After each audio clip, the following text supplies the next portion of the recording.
दोस्तों, आप मुग़ल शासकों के अत्याचार से तो भलीभांति परिचित होंगे कि कैसे उन्होंने भारत की जनता पर अत्याचार किए, जैसे हिंदू मंदिरों को तोड़कर उन्हें मस्जिदों में तब्दील किया, कई प्राचीन मूर्तियों को भी खंडित किया गया अथवा धर्म ग्रंथों को जला दिया गया और हिंदू मंदिरों को लूटा गया, अथवा राजपूत और मराठा साम्राज्यों पर भी अनगिनत हमले किए गए तथा नालंदा और तक्षशिला जैसे ख्याति प्राप्त विश्वविद्यालयों को भी पूरी तरह जलाकर नष्ट कर दिया गया अथवा हिंदू सभ्यता को पूरी तरह से मिटाने की कोशिश की।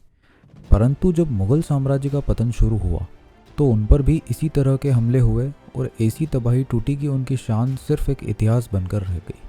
तो आइए जानते हैं कैसे मुगल साम्राज्य के पतन के दौरान उनको सबसे बड़ा आघात किसने और कैसे पहुंचाया।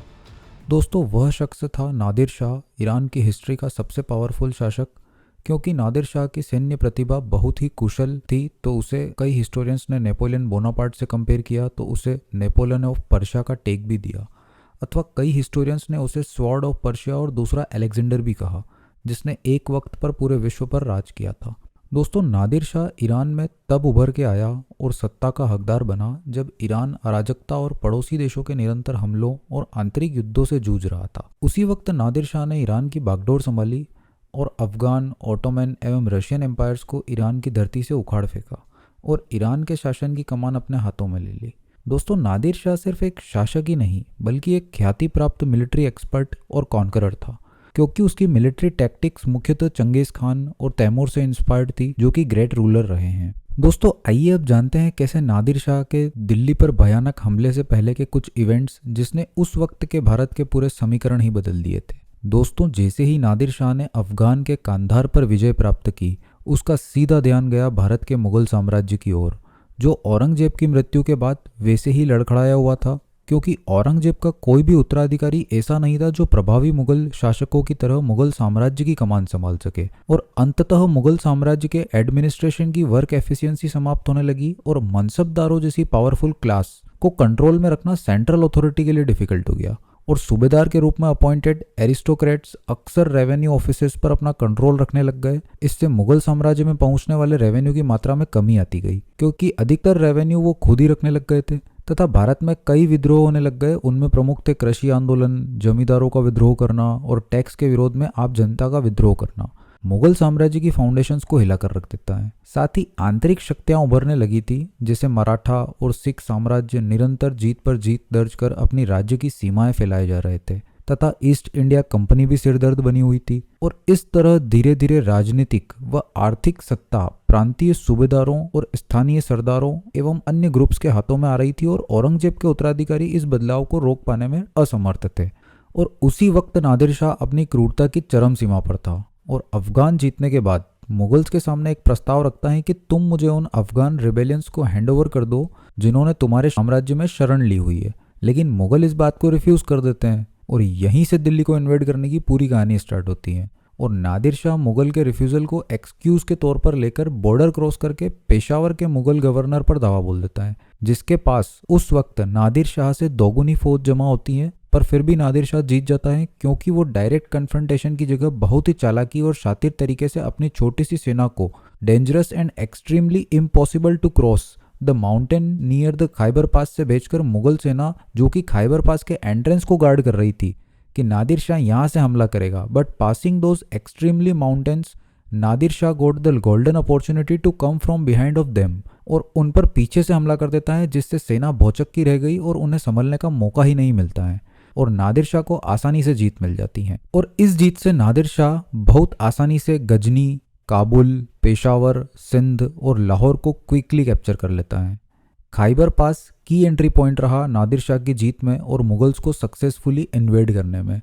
मुगल सेना को खैबर पास में परास्त करने के बाद नादिर शाह सिंधु नदी को साल खत्म होने से पहले ही पार कर लेता है। इससे वह भारत में और अधिक अंदर तक पहुंच जाता है। जिस तरीके से उसने मुगल सेना को खैबर पास में धूल चटाकर नॉर्दर्न मुगल प्रोविंस के अंतर्गत आने वाले पेशावर, सिंध, लाहौर को कैप्चर किया था, इन्हीं पावरफुल विक्ट्रीज से मुगल पूरी तरह शॉक्ड हो गए, क्योंकि उन्हें इस प्रकार की टक्कर आज तक कोई नहीं दे पाया था। और मुगल एम्परर मोहम्मद शाह चिंतित होकर रिटेलिएट करने का डिसाइड करता है और 3 लाख सैनिकों की एक विशाल सेना तैयार कर नादिर शाह को रोकने के लिए अपना मिलिट्री कैंपेन स्टार्ट करता है। और 1739 में होता है दोस्तों करनाल का युद्ध, जिसमें यू वॉन्ट बिलीव कि मुगल्स की सेना नादिर शाह की सेना से 6 गुना ज़्यादा बड़ी थी। But as I described earlier, he is military expert and conqueror. That's where he used his military tactic so well कि उसकी सेना ने 3 घंटे से भी कम समय में पूरी मुगल सेना को कुचल दिया और अनबिलीवेबल विक्ट्री प्राप्त की। करनाल की इस भयानक हार के बाद मुगल बादशाह मोहम्मद शाह ने नादिर शाह के सामने घुटने टेक दिए और इसके बाद नादिर शाह दिल्ली की तरफ रवाना हुआ और मार्च 1739 में दिल्ली पहुंचा। दिल्ली पहुंचने के बाद नादिर शाह ने शांति बनाए रखी और मुगल दरबार को विश्वास दिलाया कि उसकी सेना यहां अनुशासन बनाए रखेगी, और ऐसा हुआ भी। परंतु ऐसा कुछ हुआ जिससे यह शांति समझौता भयंकर विध्वंस में बदल गया। दोस्तों, नादिर शाह और उसकी सेना जब दिल्ली पहुंची तो दिल्ली में अचानक चीज़ों के दाम बढ़ गए। इस पर दिल्ली के प्रशासक ने नादिर शाह की सेना को कीमतें कम कराने के लिए पहाड़गंज के बाजार में भेजा, लेकिन स्थानीय व्यापारियों ने इस बात को मानने से इनकार कर दिया और यहीं से हालात बिगड़ गए। बाजार में हिंसा भड़क उठी और गुस्साए व्यापारियों ने नादिर शाह के सैनिकों पर हमला कर उन्हें मार डाला। और इस दौरान एक अफवाह फैलती है कि नादिर शाह की हत्या कर दी गई है। यह सुनते ही पूरे दिल्ली में दंगे भड़क उठे और गुस्साई भीड़ ने 21 मार्च की उस रात में नादिर शाह की सेना पर धावा बोल दिया और 3000 सैनिकों को मार डाला। और यहीं से शुरू हुआ वो भयानक विध्वंस, क्योंकि जब यह खबर नादिर शाह तक पहुंची तो वह गुस्से से आग बबूला हो उठा और अपने सैनिकों को 22 मार्च की सुबह दिल्ली में कत्लेआम करने का खुला आदेश दे दिया, जिसका सीधा मतलब था आम जनता का खुलेआम नरसंहार। लगभग तुरंत ही नादिर शाह के सैनिकों ने शहर के निहत्थे और असहाय नागरिकों को मारना शुरू कर दिया और देखते ही देखते दिल्ली में लाशों का ढेर लगना शुरू हो गया। उनका हमला इतना भयावह था कि इस बात से ही अंदाजा लगाया जा सकता था कि नया नया बसा शाहजहानाबाद शहर पूरी तरह तबाह हो गया और 6 घंटों के भीतर ही नादिर शाह के सैनिकों ने लगभग 20,000 से 30,000 भारतीयों को मार डाला। इसके अलावा 10,000 औरतों को भी गुलाम बना लिया गया। यह सब देखते हुए मुगल बादशाह मोहम्मद शाह को मजबूर होकर नादिर शाह के सामने दया की भीख मांगना पड़ी और आखिरकार कई घंटों की मिन्नतों के बाद नादिर शाह ने कत्लेआम रोकने का आदेश दिया। लेकिन दिल्ली और मुगलों की तबाही यहीं खत्म नहीं हुई थी। अभी तो बाकी था खजाने को लूटना और दिल्ली में लूटपाट मचाना, जो कई दिनों तक चलती रही। दिल्ली की जनता पर 2 करोड़ रुपए का भारी जुर्माना लगा दिया गया और मुगल बादशाह मोहम्मद शाह को खजाने की चाबियां सौंपने पर मजबूर किया गया और मुगलों से उनकी शान कहे जाने वाले दुनिया में सबसे बेशकीमती तख्ते ताउस यानी मयूर सिंहासन को छीन लिया गया। साथ ही दुनिया का सबसे बेशकीमती कोहिनूर हीरा और दूसरा बेशकीमती दरियाई नूर हीरा दोनों लूट लिए गए। इसके साथ ही कुछ हिस्टोरियंस बताते हैं कि उस वक्त नादिर शाह 60 लाख रुपए और कई हजार सोने के सिक्के, लगभग 1 करोड़ रुपए के सोने के बर्तन, 50 करोड़ के गहने, जवाहरात और अन्य चीजें ले गया। इनमें से कुछ चीजें तो इतनी अनमोल और दुर्लभ थी कि उनका दुनिया में कोई मुकाबला ही नहीं था। तो दोस्तों, यही था नादिर शाह का भारत पर वह विनाशकारी आक्रमण जो मुगल साम्राज्य के पतन का निर्णायक क्षण साबित हुआ।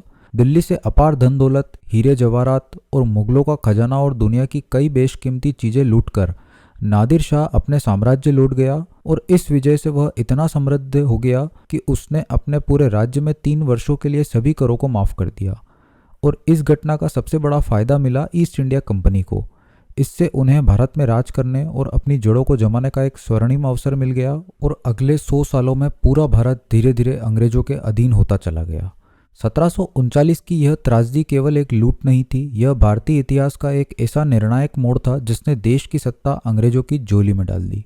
तो कैसी लगी आपको भारत पर नादिर शाह के आक्रमण की हमारी यह डॉक्यूमेंट्री? कमेंट करके ज़रूर बताएं। और अगर आप ऐसे ही हिस्टोरिकल इवेंट्स, जियोपॉलिटिकल मुद्दों और करंट अफेयर्स के बारे में अपडेटेड रहना चाहते हैं तो प्लीज़ इस चैनल को सब्सक्राइब करें, इस वीडियो को लाइक करें और please share it with your family and friends. आखिर तक हमारे साथ बने रहने के लिए आपका बहुत बहुत धन्यवाद। मिलते हैं अगली कहानी में।